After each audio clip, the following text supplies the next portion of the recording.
आज हम डिस्कस करेंगे प्रॉपर्टीज ऑफ अल्काइंस को। जैसा कि हम जानते हैं कि अल्काइंस अनसैचुरेटेड हाइड्रोकार्बन्स हैं, वो इसलिए क्योंकि यहाँ पर कार्बन एटम्स के दरमियान एटलीस्ट वन ट्रिपल बॉन्ड का मौजूद होना जरूरी है इन केस ऑफ अल्काइंस। यही वजह है कि अल्काइंस अनसैचुरेटेड हाइड्रोकार्बन्स हैं। अब सवाल ये है कि अनसैचुरेटेड हाइड्रोकार्बन्स क्या होते हैं।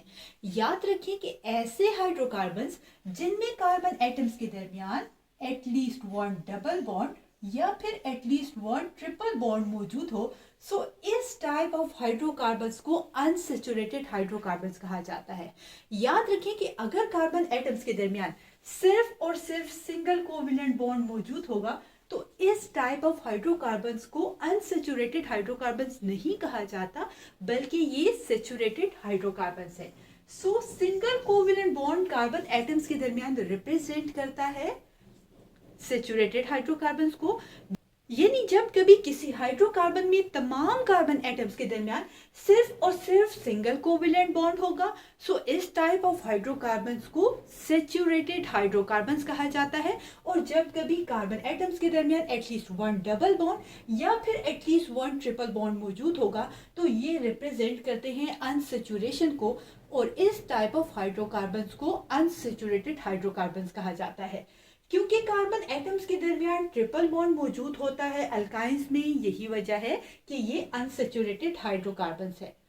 अब सवाल ये है कि हमारे पास अल्काइंस क्या सॉलिड, लिक्विड या फिर गैसियस स्टेट में एग्जिस्ट करते हैं। चलिए जानते हैं। याद रखिए कि अल्काइंस के फर्स्ट थ्री मेंबर्स, जिसमें हमारे पास आता है इथाइन, प्रोपाइन एंड ब्यूटाइन, ये फर्स्ट थ्री मेंबर्स एग्जिस्ट करते हैं गैसियस स्टेट में। नेक्स्ट 8 मेंबर्स एग्जिस्ट करते हैं लिक्विड स्टेट में, एंड हायर अल्काइंस एग्जिस्ट करते हैं सॉलिड स्टेट में। अगेन मैं रिपीट करती हूं कि अल्काइंस की फर्स्ट 3 मेंबर्स गैसियस स्टेट में, नेक्स्ट 8 मेंबर्स लिक्विड स्टेट में, और हायर अल्काइंस सॉलिड स्टेट में एग्जिस्ट करते हैं। इसके बाद नेक्स्ट प्रॉपर्टी है अल्काइंस की, वो ये कि क्या हमारे पास अल्काइंस पोलर नेचर के या फिर नॉन पोलर नेचर के होते हैं। सो हम किस तरह से आइडेंटिफाई कर सकेंगे कि अल्काइंस क्या हमारे पास पोलर या फिर नॉन पोलर कंपाउंड्स हैं।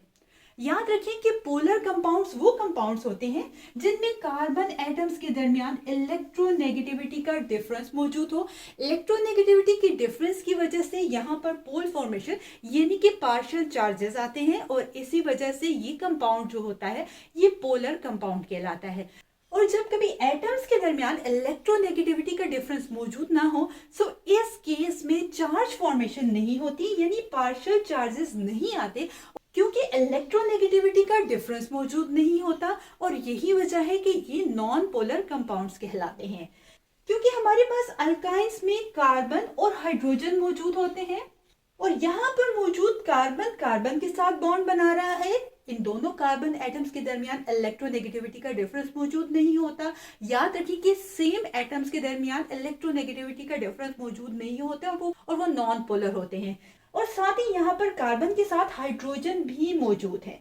याद रखें कि कार्बन और हाइड्रोजन के दरमियान इलेक्ट्रोनेगेटिविटी का डिफरेंस इतना कम है कि इसे निग्लेक्ट किया जाता है। यही वजह है कि हम कहते हैं कि कार्बन और हाइड्रोजन के दरमियान इलेक्ट्रोनेगेटिविटी का डिफरेंस मौजूद नहीं होता। और जब कभी इलेक्ट्रोनेगेटिविटी का डिफरेंस मौजूद ना हो तो इस केस में हमारे पास जो कंपाउंड की फॉर्मेशन होती है वो नॉन पोलर कंपाउंड्स कहलाते हैं। यही वजह है कि अल्काइंस हमारे पास नॉन पोलर नेचर का है। नेक्स्ट प्रॉपर्टी है हमारे पास कि अल्काइंस क्या सॉल्युबल होते हैं या इनसॉल्युबल होते हैं, और अगर सॉल्युबल या इनसॉल्युबल होते हैं तो ऑर्गेनिक कंपाउंड्स में और इनऑर्गेनिक कंपाउंड्स में से किस में सॉल्युबल होंगे और किस में नहीं। सो चलिए जानते हैं। सबसे पहले तो हमें ये मालूम होना चाहिए एक बहुत ही फेमस फिनोमिना जो कि है लाइक डिसॉल्व लाइक, यानी ऑर्गेनिक कंपाउंड्स ऑर्गेनिक सॉल्वेंट्स में, जबकि इनऑर्गेनिक कंपाउंड्स इनऑर्गेनिक ही में डिसॉल्व होंगे। जैसा कि हम जानते हैं कि अल्काइंस ऑर्गेनिक कंपाउंड्स हैं, यही वजह है कि इजीली सॉल्युबल होते हैं ऑर्गेनिक सॉल्वेंट्स में। नेक्स्ट प्रॉपर्टी ऑफ अल्काइंस है कि अल्काइंस क्या हमारे पास रिएक्टिव नेचर के होते हैं या नॉन रिएक्टिव होते हैं। याद रखें कि अल्काइंस में हमारे पास क्योंकि कार्बन एटम्स के दरमियान ट्रिपल बॉन्ड मौजूद होता है और इस ट्रिपल बॉन्ड की मौजूदगी की वजह से ये हाईली रिएक्टिव होते हैं। तो याद रखिए कि अल्काइंस जो होते हैं रिएक्टिव होते हैं due to the presence of triple bond.